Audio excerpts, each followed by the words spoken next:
प्यार और आशीर्वाद। वैसे हमें पता है कि तमाम शिक्षकों का छठ सिद्धार्थ जी बर्बाद कर दिए हैं। अपने तो पति पत्नी दोनों छठ का तस्वीर जारी कर रहे हैं, मीडिया वाले को अखबार में भी फ़ोटो छपा है, लेकिन बिहार के 5 लाख शिक्षकों का छठ तो वो बर्बाद कर ही दिए हैं। जिस तरीके से उन्होंने खेला है, छठ तो बर्बाद कर दिया उन्होंने। पूरे परिवार में कह सकते हैं कि किसी न किसी तरीके से, मतलब जिस तरीके से फ़ोन आ रहा है, कॉल्स आ रहे हैं, उससे तो यही लग रहा है कि हर कोई परेशान है। मतलब ये सब कुछ जो कहा जा रहा था वो एक हसीन सपना था। ज़मीनी हकीकत जब साइट पे फॉर्म भरने के लिए आए हैं तो और बहुत सारी चीज़ें सामने आ गई हैं। देखिए, सीधा बात यही है, सीधा स्ट्रेट फॉरवर्ड जो कहते हैं कि सरकार या ये कहें सिद्धार्थ चाहते हैं कि कोई न कोई हाई कोर्ट चला जाए और पूरा तबादला प्रोसेस पर रोक लग जाए। बस एक ही इंडिकेशन यही है। इस पूरे नियमावली को लेकर जो बातें सामने आ रही हैं वो इंडिकेशन यही है कि भाई 2023 का नियमावली जिसके आधार पर परीक्षा हुआ, सब कुछ हुआ, रिजल्ट हुआ, काउंसलिंग हुआ, और जब एक थंब रूल है सुप्रीम कोर्ट का, हाई कोर्ट का, कई सुप्रीम कोर्ट और हाई कोर्ट का थंब रूल है, जब प्रक्रियाधीन चीज़ें चल जाती हैं तब आप बीच में संशोधन नहीं कर सकते। लेकिन इन्होंने संशोधन किया, ठीक है, अब सरकार है कर दिए कि हम, और नाम दे दिया उसको ट्रांसफ़र तबादला नीति, जबकि ऑलरेडी के पाठक की नीति में सब कुछ था। तो आप दे दिए तबादला नीति, और इसमें बीपीएससी और नियमित शिक्षक को भी ये लोग जोड़ दिए। तब क्या हुआ, खेला, जोड़ तो दिए। तो इन्होंने जो राज्यपाल के माध्यम से जो गजट पब्लिश किया, उस गजट से कई ऐसी चीज़ें इनके नोटिफिकेशन में अलग दिखा। जैसे गजट में क्या था, आप अपने ये देख लीजिए, गौर से देख लीजिए, जो आपके स्क्रीन पर दिखा रहे हैं, उसमें सीधा लिखा हुआ है अपने अनुमंडल से बाहर और आपके जिला के पड़ोस में आपकी पोस्टिंग होगी। यही था नियम। जब जनाब नोटिफिकेशन निकाले उस नियमावली के आधार पर, तो उसमें जोड़ दिए 10 अनुमंडल। कहीं उनमें चर्चा है, 10 अनुमंडल जोड़ दिए, और अपने गृह अनुमंडल को छोड़कर आपने कहा कि आप कर सकते हैं। और अब जब फॉर्म निकाले हैं तो वहाँ आपने शर्त लगा रखी है कि भाई अपने गृह अनुमंडल में भी नहीं होगा, जहाँ पोस्टेड हैं वहाँ भी नहीं होगा, और आपके पत्नी ससुराल जहाँ है उस अनुमंडल में भी नहीं होगा। तो ठीक नियमावली की विपरीत चीज़ें चल रही हैं ना। ये राइट आपको नहीं है ना। आप राज्यपाल के माध्यम से जो गजट होकर, जो अधिसूचित होकर जो नियमावली सामने आया, उस नियमावली के इतर आप कोई फैसला ले ही नहीं सकते। और आप फैसला ले रहे हैं मतलब वो आप कानून को अपने हाथ में ले रहे हैं, मतलब कानून से अपने आप को ऊपर समझ रहे हैं। भले ही आप इस अधिसूचना को लेकर जो प्रोसेस है, आपने कैबिनेट तक ये बातें नहीं ले गए, मुख्यमंत्री से सहमति लेकर आपने राज्यपाल के माध्यम से आपने गजट कर दिया, ठीक है, वो प्रक्रिया कितना सही है कितना गलत है ये अलग बात है। लेकिन जब गजट हो गया, उस गजट के आधार पर आपने जो नोटिफिकेशन जारी किया उसमें भी अलग बात आई सामने। नोटिफिकेशन के बाद आपने जो पोर्टल पर जो बातें रखी हैं जिसमें शिक्षकों को अप्लाई करना है ट्रांसफ़र को लेकर, वहाँ तीसरी बात आ गई। तो ये जो कंट्राडिक्शन है ना, मतलब जो आपने गजट के माध्यम से जो आपने नियमावली बनाई वो, फिर नोटिफिकेशन में उससे कुछ अलग, फिर अपॉइंटमेंट मतलब नियुक्ति प्रक्रिया में कुछ और।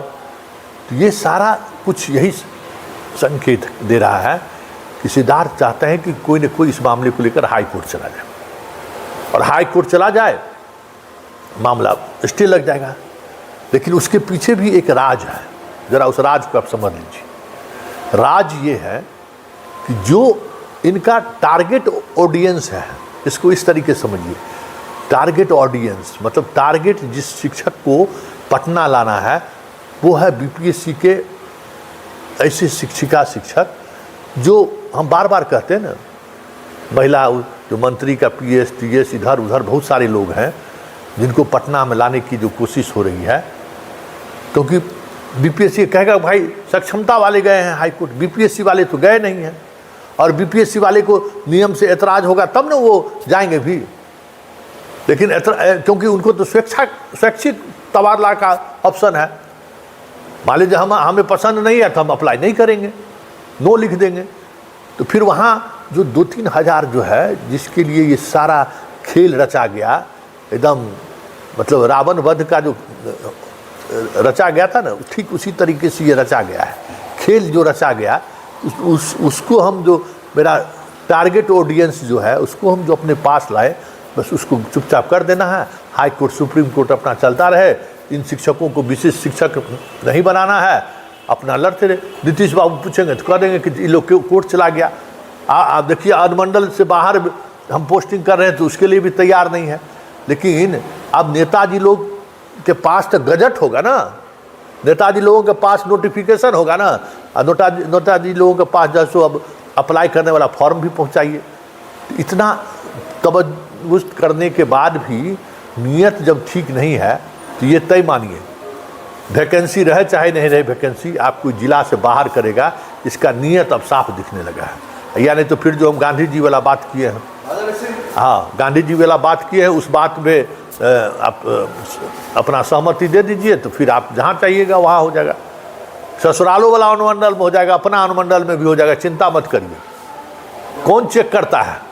आपकी पोस्टिंग हो जाएगी तो कौन चेक करेगा इनको अपना अनुमंडल में हुआ कि किसने अनुमंडल में हुआ? ये लोग कुछ भी कर सकता है, गाय गिनने की क्षमता ये लोग रखता है अपने आप में। अब बार बार जो कहते हैं ना कि शिक्षा विभाग में जो सेक्शन ऑफिसर है ना, वो किसी भी हद तक जा सकता है। नीतीश बाबू अक्सर कहते हैं कि कफन में जेब नहीं होता है ना, ये लोग ये मान के बस चलता है कि कफन में भी जेब है और वहाँ से भी जो आ जाए वो ले लेना है। अरे मास्टर सब तो कफने ना है जी, कोनो औटी आमदनी इन लोगों का है। मध्याह्न भोजन वाला हेड मास्टर को छोड़ दीजिए तो मास्टर साहब लोगों को कौन सी आमदनी है? वेतन है, वो आने जाने में आजकल 5-10 हज़ार रुपया खर्च हो जाता है। तो आप अगर मास्टर से उम्मीद करते हैं कि 1-2 लाख रुपया ट्रांसफ़र में मिले, ये तो कफन चोरिए न है। तो देखिए ये सिद्धार्थ जी अपने छठ मना रहे हैं और पूरे शिक्षकों का छठ को ये बर्बाद कर दिया। बस एक ही है कि आप एक लेवल तक कितना सहता है, देखते चलो देखते चलो देखते चलो, नहीं सहेगा तो कोर्ट जाएगा। लेकिन एक प्रोसेस हम आपको बता दें, कई विधि विशेषज्ञों से मैंने बात की है इस संदर्भ में। आप लोग पहले नियमावली और नोटिफिकेशन और फिर फॉर्म भरने को लेकर जो बदलाव किया गया है उससे संबंधित एक सीधे तौर पर ACS को पत्र लिखिए कि आपने नियमावली के विपरीत नोटिफिकेशन दिया है और नोटिफिकेशन के विपरीत आप फॉर्म भरा रहे हैं, इसलिए इस प्रक्रिया में बदलाव करिए, नहीं तो हम माननीय न्यायालय के शरण में जाएंगे। एकदम लिख के दीजिए कि उस पर, क्योंकि कोर्ट जाइएगा तो आपसे पूछेगा कि आप सक्षम पदाधिकारी के पास गए, तो कहेगा कि नहीं। इसलिए सक्षम पदाधिकारी जैसे ही छठ के बाद खुले, सबसे पहला काम कीजिए कि एगो लेटर डाल दीजिए, तुरंत रिसीव करा लीजिए, हर जगह रिसीव करा कर रख लीजिए और उसके 15 दिन तक इंतजार कीजिए। 15 दिन बाद कोर्ट जाइए। कोर्ट जाने का जल्दबाजी मत करिए, अरे दिसंबर तक में इसको करना है, जल्दबाजी मत कीजिए कि देखिए कि ये क्या डिसीजन लेते हैं। अगर ये कुछ डिसीजन नहीं लेते हैं, 1 सप्ताह का ही समय दीजिए। अगर डिसीजन नहीं लेते हैं 1 सप्ताह में हमें बताइए कि आपने किस आधार पर नियमावली के विपरीत आपने नोटिफिकेशन किया और नोटिफिकेशन के विपरीत आपने कैसे आवेदन निकाला है। 1 सप्ताह के अंदर में आप निर्णय ले, नहीं तो हम इस मामले में हाई कोर्ट का शरण लेंगे। इतना कर दीजिए, सूचना दे दीजिए और उसके बाद 1 सप्ताह बाद जो है सो हाई कोर्ट में रिट फाइल कर दीजिए। ये एकमात्र इनका लक्ष्य वही है कि शिक्षक हाई कोर्ट में जाए और मामला पेंडिंग में हो जाए, यही लक्ष्य है। तो अब जब लक्ष्य इसका यही है तो फिर आप लोगों को सोचना होगा कि आपको करना क्या है।